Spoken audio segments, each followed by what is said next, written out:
দ্বিতীয় পরীক্ষা ছিল বিবি এবং নবজাতক সন্তানকে নিয়ে আল্লাহ হুকুম করলেন, এই বিবি আর বাচ্চারে নিয়ে মরুভূমিতে রেখে আসো।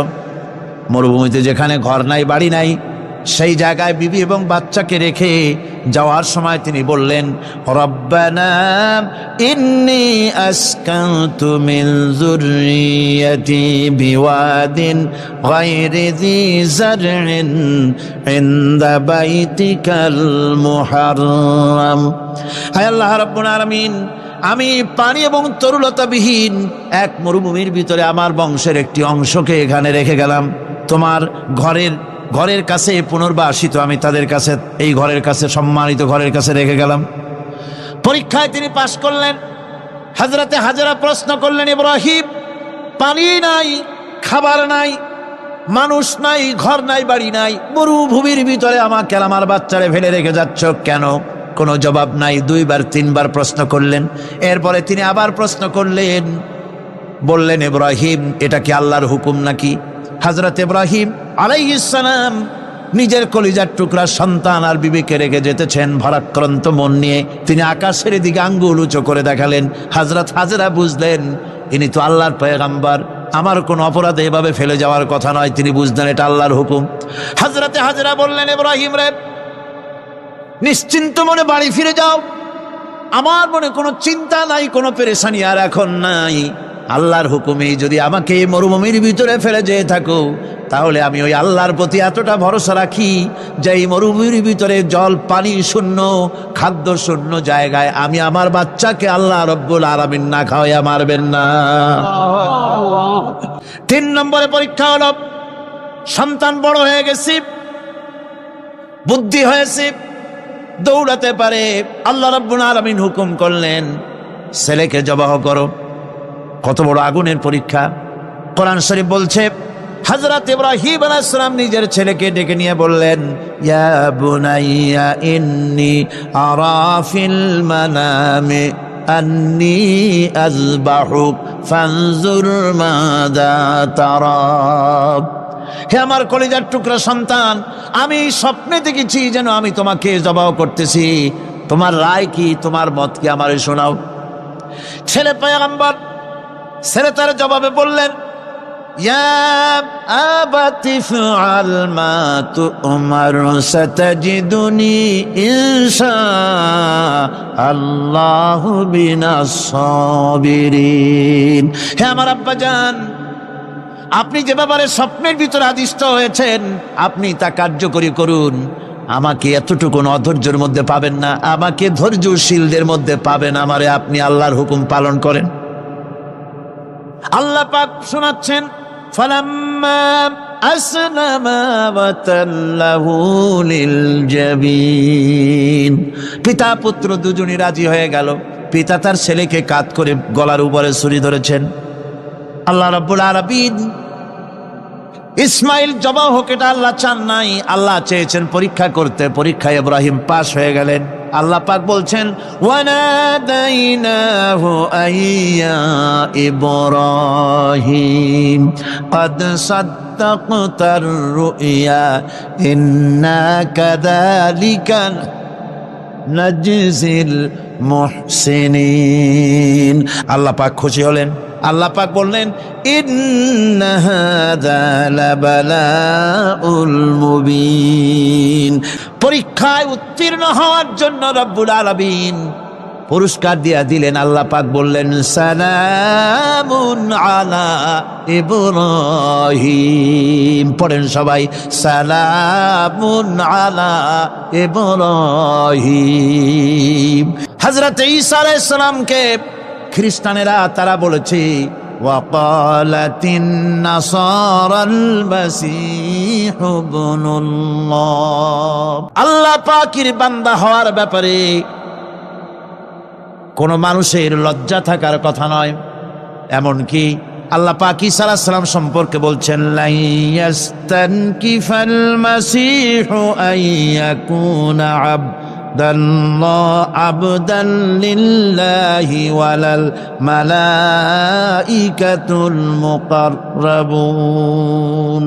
যারা নাকি আল্লাহর গোলাম, এই ব্যাপারে যাদের মধ্যে লজ্জার সৃষ্টি হয় আল্লাহর গোলাম, এটা কেমন কথা? বান্দা হওয়াটা কেমন কথা?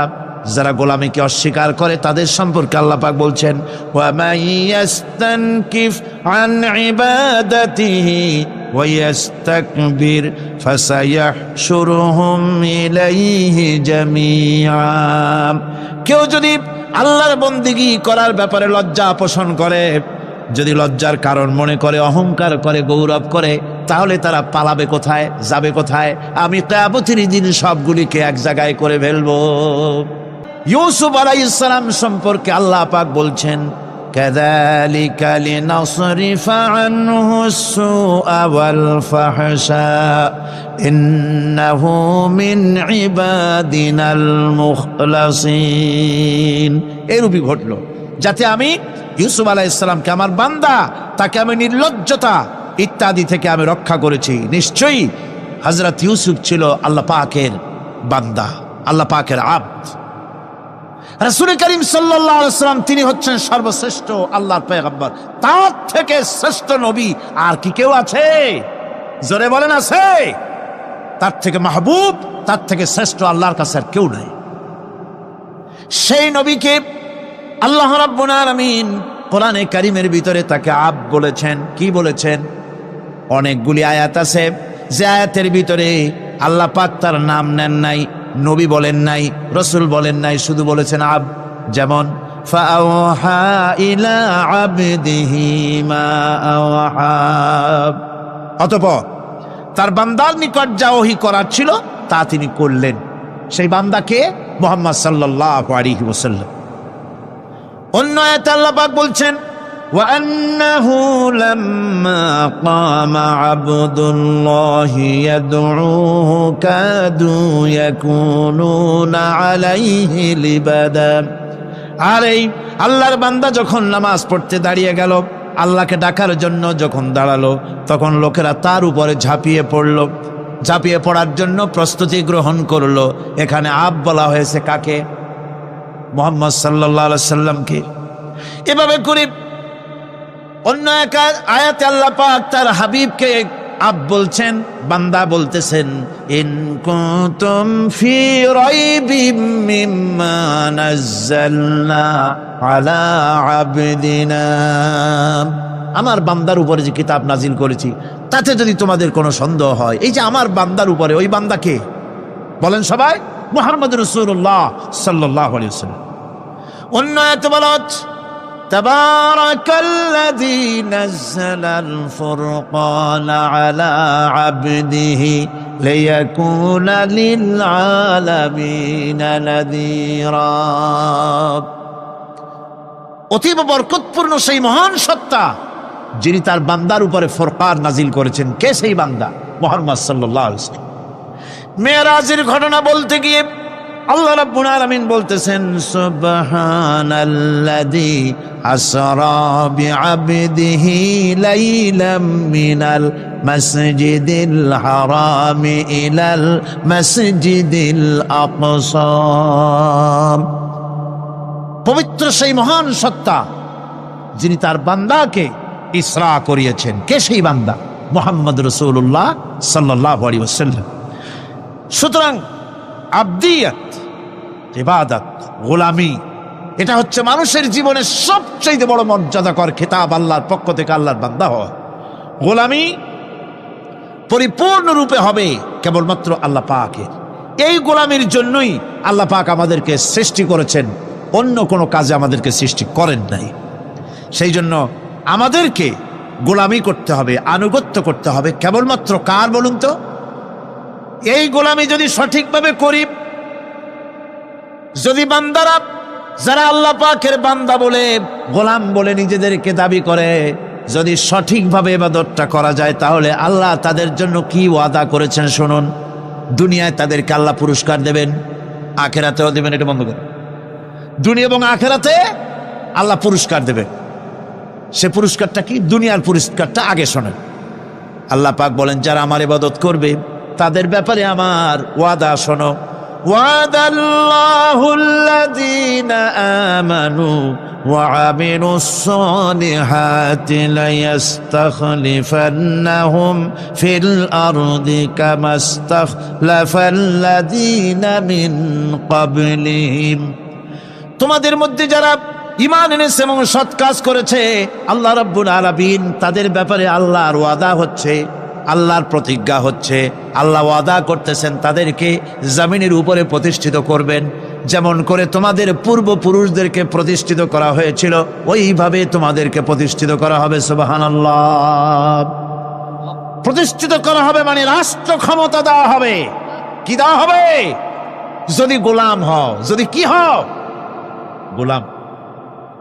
আল্লাহ পাক বলছেন শুধু তাই নয়, আমি আমার দিনকে যারা প্রতিষ্ঠা করবে, আমার গোলামেরা যদি, আমার বান্দারা সঠিকভাবে যদি আমার গোলামি করে, ঈমান আনে, আমলে সালেহ করে, নেক কাজ করে, আমি তাদেরকে রাষ্ট্র প্রতিষ্ঠার সুযোগ করে দেব। আর তাদের জন্য ভীতির পরিবর্তে, সন্ত্রাসের পরিবর্তে শান্তি কায়েম করে দেব। সুবহানাল্লাহ। وَلَيُمَكِّنَنَّ لَهُمْ دِينَهُمُ الَّذِي ارْتَضَىٰ لَهُمْ وَلَيُبَدِّلَنَّهُم مِّنْ خَوْفِهِمْ أَمْنًا। তাদের দিনকে তারা নিজেদের জন্য যা পছন্দ করেছে অবশ্যই তিনি তা কায়েম করে দিবেন এবং সন্ত্রাস আর ভীতির পরিবর্তে আল্লাহ নিরাপত্তা দান করবেন। জোরে কোন সুবহানাল্লাহ। সন্ত্রাস বন্ধ হবে, চুরি, ডাকাতি, জেনা, ব্যভিচার সব বন্ধ হয়ে যাবে। তোমরা ক্ষমতায় থাকবে, তোমরা ডমিনেটেড হবে না, তোমরা ডমিনেট করবে। গোটা পৃথিবীকে শাসন করবে, শাসিত তোমরা হবে না। আর ভীতির পরিবর্তে নিরাপত্তা তোমরা লাভ করবে। কি করলে? ইয়াবুদুনানি লা ইউশরিকুনা বি শাইআ। সুতরাং তারা যেন আমার ইবাদত করে এবং আমার সঙ্গে যেন কাউকে শরিক না করে। আল্লাহ বলছেন তোমরা যদি আমার সাথে শরিক না করো, ইবাদতের মধ্যে কাউকে যদি শরিক স্থাপন না করো, আর যদি তোমরা আমার ইবাদতটা সলিডভাবে আমার জন্যই করো, তাহলে রাষ্ট্র ক্ষমতা তোমাদের হাতে আসবে, সন্ত্রাস নির্মূল হবে, শান্তি প্রতিষ্ঠিত হবে। এই হচ্ছে দুনিয়ার পুরস্কার। এটা কিসের পুরস্কার? আর আখিরাতের পুরস্কারের কথা বলা হচ্ছে। وَمَن يُطِعِ اللَّهَ وَرَسُولَهُ وَيَخْشَ اللَّهَ وَيَتَّقِهِ فَأُولَئِكَ هُمُ الْفَائِزُونَ। যে ব্যক্তি আল্লাহ এবং রাসূলের আনুগত্য করেছে, আল্লাহকে ভয় করে চলেছে, তার গজব থেকে বেঁচে রয়েছে, সেই হচ্ছে সফল কাম। সফল কাম মানে কি? কিয়ামতের দিন আল্লাহ পাক তাদেরকে জান্নাত দান করবেন। আল্লাহ পাক তাদেরকে কিয়ামতে কি দিবেন? জান্নাত দিবেন, চিরস্থায়ী শান্তির জায়গা, সেই জান্নাত লাভ করা যাবে। আজ ইবাদতের এই যে গুরুত্বপূর্ণ ইবাদত, এই ইবাদতের ভুল অর্থ সমাজের ভিতরে ছড়িয়ে আছে। সাধারণ মানুষেও ভুল করেছে, অসাধারণ মানুষেরাও ইবাদতের ভুল অর্থ করে ভুলের মধ্যে নিমজ্জিত আছে বিরাট সংখ্যক লোকেরা। সাধারণ মুসলমানেরা তারা যে ভুলটা করলো ইবাদতের অর্থ করতে গিয়ে, সেটা হলো এই, সাধারণ লোকেরা মনে করলো কয়েকটা অনুষ্ঠানের নাম হচ্ছে ইবাদত, নামাজ, রোজা, হজ, যাকাত, সাদকা, ফিতরা, এর নাম হলো ইবাদত। অনুষ্ঠান শেষে তারা নিজেদেরকে স্বাধীন মনে করলো। তারা আল্লাহ পাকের প্রত্যেকটি আইনের ধারাকে লঙ্ঘন করলো। বছরে একবার রোজা রেখে, বছরে 1 মাস রোজা রেখে মনে করলে ইবাদত শেষ। 5 ওয়াক্ত নামাজ পড়ে মনে করলে ইবাদত শেষ। আমি প্রশ্ন করি, 5 ওয়াক্ত নামাজের নামই যদি হয় ইবাদত, 5 ওয়াক্ত নামাজের নামই ইবাদত, এটাই যদি হয়, তাহলে 5 ওয়াক্ত নামাজ পড়তে সময় লাগে কত? উজু টুজু করে বড় জোর 1-1.5 ঘন্টা সময় লাগে 5 ওয়াক্ত নামাজ পড়তে। তো এর নাম যদি হয় ইবাদত, তার অর্থ কি দাঁড়াবে? অর্থ দাঁড়াবে আপনি 24 ঘন্টার ভিতরে 1 থেকে 1.5 ঘন্টার জন্য আল্লাহর গোলাম, বাকি 22 ঘন্টার জন্য শয়তানের গোলাম হতে কেউ রাজি আছেন? রোজার নামই যদি হয় শুধু ইবাদত, তাহলে তার অর্থ দাঁড়াবে বছরের ভিতরে 1টা মাসের জন্য আপনি আল্লাহর গোলাম, আর 11 মাসের জন্য শয়তানের গোলাম হতে কেউ রাজি আছেন? তাহলে বিষয়টা কি? বিষয়টা হচ্ছে নামাজ, রোজা, হজ, যাকাতি শুধুমাত্র ইবাদত নয়, আনুষ্ঠানিক ইবাদত তো বটেই, কম্পালসারি ইবাদত তো বটেই, কিন্তু শুধুমাত্র নামাজ, রোজা, হজ, যাকাত ইবাদত শুধুমাত্র নয়, এগুলি হচ্ছে ইবাদতের পার্ট, ইবাদতের অংশ। বরং জীবনের সব ক্ষেত্রে আল্লাহর হুকুমকে মানার নামই হচ্ছে, ভাইরা আমার, একদিকে নামাজ রোজা করছে, অন্যদিকে আল্লাহর আইনের প্রতিটি ধারাকে লঙ্ঘন করে চলছে, মিথ্যা ওয়াদা করে, মিথ্যা কথা বলে, সুদ খায়, ঘুষ খায়, জেনা করে, এরপরে অন্যের হক নষ্ট করে, প্রতিবেশীর হক নষ্ট করে, হারাম মাল খায়, হকদারের হক নষ্ট করে, প্রতিবেশীর হক নষ্ট করে, জিন্দা মুর্দা মানুষকে নিজের জন্য শক্তিধর বলে মনে করে, এক টুকরা রুটির জন্য অথবা এক ফোঁটা, এক ঘটি পানির জন্য কাফেরের কাছে হাত পেতে দাঁড়ায় থাকে। এই যদি অবস্থা হয়, এটাই যদি হয় ঈমান, আর এটার নামে যদি ইবাদত হয়, তাহলে এই পৃথিবীর মুসলমানের আজ লাঞ্ছিত কেন? আল্লাহর ওয়াদা কি মিথ্যা? নাউযুবিল্লাহি মিন যালিক। আমাদের ইবাদত যদি ঠিক হয়, যদি সত্যিকারের ইবাদত যদি আমরা করে থাকি, তাহলে ক্ষমতায় ইমানদারেরা নাই কেন? বিশ্ব জুড়ে মুসলমানেরা লাঞ্ছিত কেন? তাহলে বুঝতে হবে ইবাদতের মধ্যে বিরাট গরমিল করে ফেলেছি, ঠিক কিনা? লক্ষ্য করুন, যেই লোকটা হজ করতেছে, উমরা করতেছে, নামাজ পড়তেছে, মসজিদ মাদ্রাসায় চান্দা দিতেছে, ওই লোকটি আবার ব্যাংকের থেকে সুদের টাকা নিয়ে ব্যবসা চালাইতেছে। ব্যবসা ঠিক রাখার জন্য, ইনকাম ট্যাক্স ফাঁকি দেওয়ার জন্য ব্যবসায়ীরা 2 ধরনের 3 ধরনের খাতা মেনটেন করছে। কথা ঠিক কিনা? মিথ্যা কথা বলছে, ঘুষ দিতেছে, বেশি করে বিদ্যুতের বিল যাতে না আসে সেজন্য যারা বিদ্যুৎ লাইনে আছে তাদেরকে পয়সা দিয়ে ম্যানেজ করতেছে, ঠিক কিনা? আমি পার্লামেন্টে বলেছি বিদ্যুৎ বাইরের থেকে আনতে হবে না, ঘুরে ঘুরে আবার বিদ্যুতের কথা আসলো। বিদ্যুৎ আনা লাগবে না, কারণ আমার দেশের চাহিদা হচ্ছে 2500 মেগাওয়াট, সেখানে 1800 মেগাওয়াট আমাদের আছে। আরেকদিকে 4টা বিদ্যুৎ প্রকল্প বন্ধ হয়ে আছে। ওই 4টি বন্ধ হওয়া প্রকল্প যদি চালু করা যায়, তাহলে 2900 মেগাওয়াট বিদ্যুৎ উৎপাদিত হতে পারে বলে বিশেষজ্ঞরা বলেছেন। তাহলে আমাদের উদ্বৃত্ত 400 মেগাওয়াট থেকে যাবে। এইটা কি বাইরের থেকে আনার কোনো দরকার নাই। বিদ্যুতের অপচয় বন্ধ করুন, বিদ্যুতের চুরি বন্ধ করেন। মিল কলকারখানা যাদের আছে, লক্ষ লক্ষ টাকা বিদ্যুৎ বিল হয়, কিন্তু লাইনম্যানদের সঙ্গে ম্যানেজ করে গভর্নমেন্টকে ফাঁকি দেওয়া হচ্ছে, ঠিক কিরকম? তোমার নামাজের দাম কি? তোমার হজের 4 পয়সা দাম নাই। তুমি রাষ্ট্রকে ফাঁকি দিয়েছ, তুমি জনগণকে ফাঁকি দিয়েছ, তুমি দেশের শত্রু। টেলিফোনের বিল হাজার হাজার টাকা, লাখ টাকার বেশি বিল হয়, লাইনম্যানের সঙ্গে ম্যানেজ করে 500, 700, 2000 টাকা দিয়ে সারিয়ে দেয়, ঠিক কিনা? এরা জাতির শত্রু, দেশের শত্রু। এদেরকে ফায়ারিং স্কোয়াডে নিয়ে ক্রাশ ফায়ার করে উড়ায় দেওয়া উচিত। এরা দেশের দুশ্মন। আজ সিস্টেম লসের নাম দিয়া বিদ্যুৎ চুরির আরেক ব্যবস্থা করা হয়েছে। সিস্টেম লস করে ওনারা নিজেরা, আর এর ভোগান্তি জনগণকে করতে হয়। কসাইয়ের মতো ছুরি দিয়া জবাও করে জনগণের কাছ থেকে সিস্টেম লসের চার্জ আদায় করা হয়। আমি পার্লামেন্টে বলেছি, মাননীয় স্পিকার, সিস্টেম লস এই নামটা উঠায় দেন, এই প্রথা বন্ধ করে দিন। বিদ্যুৎ ধার করা লাগবে না, আল্লাহ আমাদের দেশে যথেষ্ট দিছে, কোনো জিনিসের অভাব নাই। এখানে গ্যাস আছে, তেল আছে, বিদ্যুৎ আছে, পাট আছে, চা আছে, নাই কি? অন্তত 8.5 কোটি টাকার কাগজ গুদামের মধ্যে বন্দী হয়ে আছে। ভারতকে ক্ষতি করার জন্য সে দেশ থেকে কাগজ এনে খবরের কাগজ ছাপানো হচ্ছে, আর 8.5 কোটি টাকার কাগজ নষ্ট হয়ে যাচ্ছে, আমার দেশের কাগজ। সুতরাং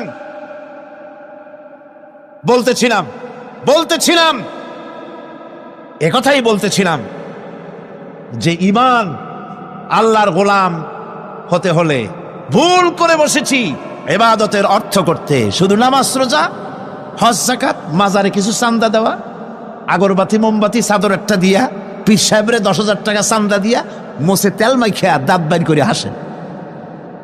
বেহেশতে তো গেছি, আর দেরি কত? বেহেশতে তুমি যাবা, এত সহজ? দেশকে ফাঁকি দিছো, দেশকে ফাঁকি দিয়েছ, জনগণকে ফাঁকি দিয়েছ, নিজের মেয়েকে ফাঁকি দিয়েছে। বিবাহের সময় টাকা পয়সা দিয়া বিবাহ টিবাহ করায় দিল। ব্যবসা, ধানি সম্পত্তি, বাড়ির সম্পত্তি সব ছেলেদেরকে দিয়ে দিল, মেয়েটারে ফাঁকি দিয়ে দিল। দেয় না এরকম? ফুপুকে ফাঁকি দিল, বোনকে ফাঁকি দিল। এরপরে মোনাজাত করে সবে বরাতে, আল্লাহ আমারে বেহেশত দিও। ফেরেশতারা কয়, মর তুই আগে, বেহেশত তোরে কেমনে দেয় ভালো করে দেখায় দেব। বেটা তুই যাবি বেহেশতে? এত সোজা? ওটা মামু বাড়ির বারান্দা নাকি? এত সহজ নয়। সুতরাং সাধারণ মানুষ মারাত্মক ভুল করেছে এখানে। নামাজ রোজা হজ যাকাত ইবাদত, আর কিছু কি ইবাদত মনে করে নাই? আপনার চাকরি আপনার ইবাদত, চাকরিতে ফাঁকি দেওয়া যাবে না। আপনি সুস্থ মানুষ, মেডিকেল লিভ নিয়ে ওয়াজ মাহফিল অথবা কোনো ইজতেমায় যাওয়া যাবে না, কোনো চেল্লা দিতে যাওয়া যাবে না। মেডিকেল লিভ নিয়ে আপনি সুস্থ মানুষ, কেন আপনি মেডিকেল লিভ নিচ্ছেন? আপনি ফাঁকি দিতে পারবেন না। সরকারি চাকরি করেন, মিল কল কারখানায় চাকরি করেন, ফরজ নামাজ পড়েছেন ভালো কথা, সুন্নাত পড়েছেন ভালো কথা, নফল পড়বেন না। জোহরের নফল পড়া বাদ দিন। যদি আপনি চাকরিজীবী হন, চাকরি করেন, ওটাই ইবাদত। এর নাম ইসলাম, এর নাম ইসলাম। গভর্নমেন্ট যে বেতন দেয় সেই বেতনের উপরে সন্তুষ্ট থাকুন, ঘুষ খাইয়েন না। যদি বেশি বেতন লাগে গভর্নমেন্টের কাছে দাবি জানান যে আমাদের বেতন বাড়ায় দাও। ঘুষ খাবেন কেন? হারাম। জোরে কোন এটা কি? এই ঘুষের টাকা মাজারে দিয়া, পীরেরে দিয়া আল্লাহরে খুশি করবেন, এত সহজ না, এত সহজ না। সেই জন্য আমি সব ভাইদের খেদমতে আরজ করব, ইবাদত হচ্ছে জীবনের সব ক্ষেত্রে গোলামি, সকল ক্ষেত্রে গোলামি। চাকরিতে, অফিসে, আদালতে, কলকারখানায়, ক্ষেত খামারে, পার্লামেন্টে, সেক্রেটারিয়েটে, সেনানিবাসে, স্কুলে, কলেজে, বিশ্ববিদ্যালয়, সর্বত্র গোলামি কার? আল্লাহ পাকের। রিজকে হালাল করতে হবে, উপার্জনকে হালাল করতে হবে, সত্যিকারের আল্লাহর গোলাম হতে হবে। এক্ষেত্রে ইবাদতের অসাধারণ ব্যক্তি যারা, তারাও এক শ্রেণীর অসাধারণ ব্যক্তিরাও ভুল করে বসছেন। তারা যে ভুলটা করলেন ওটা হচ্ছে, তারা তাসবিহ, জায়নামাজ, খানকাহ, হুজরাখানা এর ভেতরে বসে জিকির আজগার করাটাকেই জীবনের জন্য আল্লাহর ইবাদত মনে করে নিলেন। আল্লাহর বান্দারা যখন অনাচার ব্যভিচারে লিপ্ত, আল্লাহর আইনের পরিবর্তে যখন মানুষের তৈরি করা আইন চলছে, চেচনিয়া বসনিয়া যখন মানুষদেরকে জবাও করা হচ্ছে, বসনিয়ার মুসলমান সন্তানদেরকে যখন জবাও করা হয়, কাশ্মীরের স্বাধীনতাকামী মুসলমানদের অধিকার হরণের জন্য তাদের উপরে যখন বন্য হায়নার মতো, পশুর মতো যখন ভারতীয় শত্রু সৈন্যরা যখন হামলা চালায়, সোমালিয়ার মানুষগুলি যখন না খেয়ে তাদের হাড়, পাঁজরার হাড়গুলি যখন বেরিয়ে যায়, তখনও যদি আপনি খানকার ভেতরে থেকে তসবিহ পড়েন আর তাহাজ্জুদের নামাজ পড়ে কপালে দাগ লাগান, এই অন্যায়ের বিরুদ্ধে যদি সোচ্চার না হন, আপনার এই তসবির কোনো দাম নাই। আপনাকে সোচ্চার হতে হবে, আপনাকে অন্যায়ের বিরুদ্ধে খাড়া হতে হবে। একদিকে তাহাজ্জুদের নামাজ তো পড়বেনই, জিকির তো করবেনই, কোনো সন্দেহ নাই। আর একদিকে সিংহের মতো অন্যায়ের বিরুদ্ধে গর্জে উঠতে হবে। তাতে যদি প্রয়োজন হয় মুজাদ্দেদ আল ফেসানির মতো কারারুদ্ধ হন না কেন, সেটাই কিসমত, সেটাই তকদীর। হক কথা বলতে হবে। এই জন্য আমার বারবার মনে পড়ে, আজকের এক শ্রেণীর লোক আমাদের দেশে এক শ্রেণীর লোক বাইরের থেকেও আসে, বিদেশ থেকেও আসে, নামের আগে আওলাদে রসুল লাগান। ফেদায়ে রসুল, মুজাহিদে মিল্লাত, আওলাদে রসুল। আজীব, তুমি আওলাদে রসুল যদি হবে, তাহলে তুমি যে দেশের মানুষ, সেই দেশে মুসলমানদের যখন জবাও করা হয়, পার্লামেন্টে কথা বলে বেরিয়ে আসো না কেন? তোমার জেল হয় না কেন? কংগ্রেসের সেন্ট্রাল বডির সদস্য হয়ে আওলাদ রাসূল লাগাইয়া বাংলাদেশের রাজনীতিতে নাক গলাতে দেওয়া হবে না। এরা কংগ্রেসের পা চাটা গোলাম। এদেরকে চিনতে হবে, যারা আমার দেশে এসে মুসলমানদের মধ্যে বিভেদ সৃষ্টি করতে চায়। আমার মুসলমান ভাইয়েরা, সুতরাং আজকে আমাদেরকে বুঝতে হবে, নামের আগের 14 হাত লম্বা বিশেষণ দেখে ভুললে চলবে না। কথা মনে থাকবে, এরা কংগ্রেসের গোলাম। বাবরি মসজিদ যখন ভেঙে ফেলা হলো, তখন তো কোন আওলাদ রাসূলের নাম তো শুনি নেই। তখন তো নামটা শুনছি ওই বুখারী বেটার, বাপের বেটা ইমাম বুখারী। তিনি বলেছেন, আমি ভারতের দিল্লির জুমা মসজিদের ইমাম শুধু নই, আমি ভারতের 18 কোটি মুসলমানের ইমাম। বাবরি মসজিদকে গড়ে দিতে হবে। কোরআন শরীফের বিরুদ্ধে যখন কলকাতা হাইকোর্টে কেস করা হয়েছিল কোরআনকে ব্যান করার জন্য, সেদিন তো কোনো আওলাদ রাসূলের নাম শুনি নাই। সেদিন তো ওই বুখারী বেটাই বলেছেন, ভারতের হাইকোর্ট থেকে কোন জাজ, কোন বিচারক যদি কোরআন শরীফ ব্যান করা হলে বলে এই কথাটি উচ্চারণ করে, তাহলে আমি তাকে পায়ের তলে পাড়িয়ে ধরে বাম হাত দিয়ে তার জিহ্বাটা টেনে ছিঁড়ে ফেলে দেব।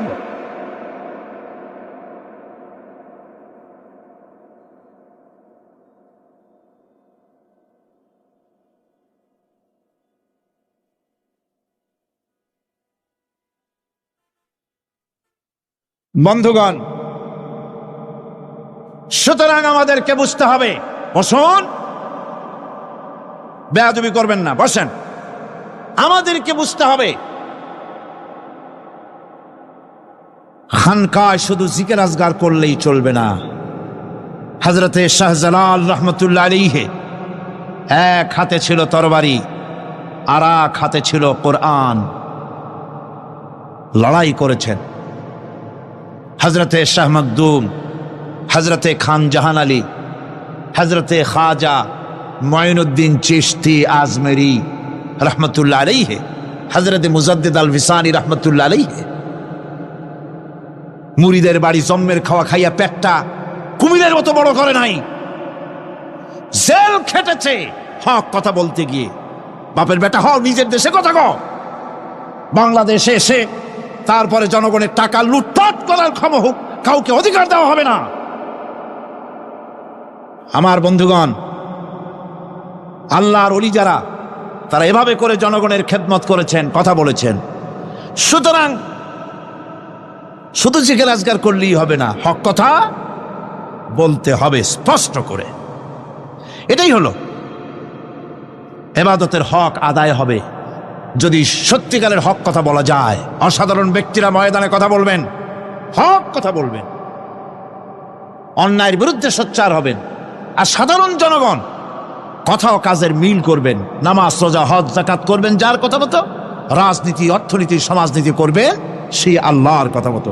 তাহলেই সত্যিকারের মুসলমান হওয়া যাবে। কথা বুঝে আসছে কিনা ভাই? কথা বুঝে আসছে কিনা?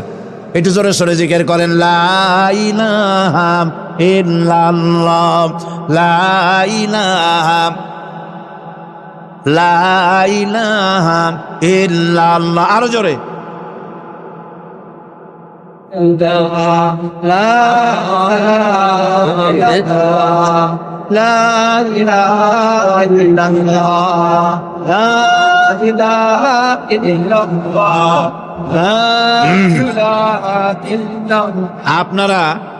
আপনারা যদি মাথা উঠাইয়া দেখতে থাকেন তো কি দেখবেন? মানুষের মাথা আর টুপি ছাড়া তো কিছুই দেখা যাবে না।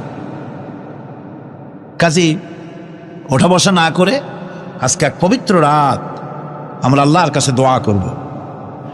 আলোচনার আমি এগিয়ে যাচ্ছি। এবাদত আমাদেরকে বুঝতে হবে। এবাদত যদি না বুঝি তাহলে মুসলমান বলে দাবি করারও কোনো মূল্য নাই। মানব জন্ম বৃথা। কারণ হচ্ছে আল্লাহ রাব্বুল আলামিন বলেছেন, মা খালাকতুল জিন্না ওয়াল ইনসা ইল্লা লিয়াবুদুন। মানুষ আর জিন জাতিকে আমি সৃষ্টি করেছি আমার গোলামির জন্য। কার গোলামি? ওই গোলামির পূর্ণাঙ্গ নমুনা যদি জানতে চাই, পূর্ণাঙ্গ নমুনা দৃষ্টান্ত লাগবে। কাকে অনুসরণ করব? পূর্ণাঙ্গ ইবাদতের আল্লাহর গোলামির পূর্ণাঙ্গ নমুনার জন্য কোরআনে কারিমে দৃষ্টান্ত সেট করা হয়েছে।